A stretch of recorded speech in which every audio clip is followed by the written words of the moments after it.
MSA क्यों important है या एमएसए की इम्पोर्टेंस क्या है। तो एमएसए इम्पोर्टेंस है फॉर किस लिए, number one for ensuring data quality. मतलब एमएसए यह निर्धारित करने में मदद करता है क्या मेजरमेंट सिस्टम रिलायबल डेटा प्रदान करने में सक्षम है जो मेजरमेंट के आधार पर डिसीजन मेकिंग के लिए महत्वपूर्ण है।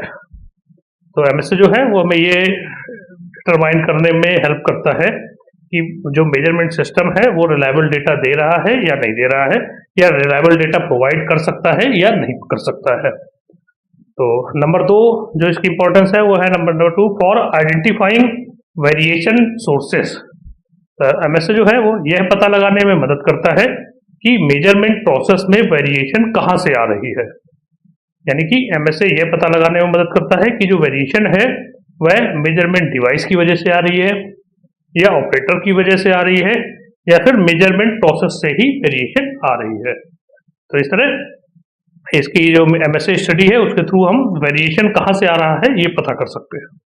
नंबर थर्ड इंपॉर्टेंस है इसकी for validating measurement system. MSA यह वैलिडेट करता है कि मेजरमेंट सिस्टम अपने इंटेंडेड पर्पज के लिए उपयुक्त है या नहीं।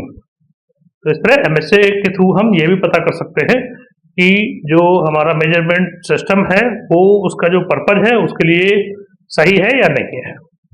नंबर फोर्थ इंपॉर्टेंस है इसकी फॉर सपोर्टिंग कंटिन्यूअस इंप्रूवमेंट। तो एमएसए से प्राप्त इंसाइट्स का उपयोग मेजरमेंट प्रोसेसेस और डेटा क्वालिटी को रिफाइन करके कंटिन्यूअस इंप्रूवमेंट इनिशिएटिव्स को इम्प्लीमेंट करने के लिए किया जा सकता है।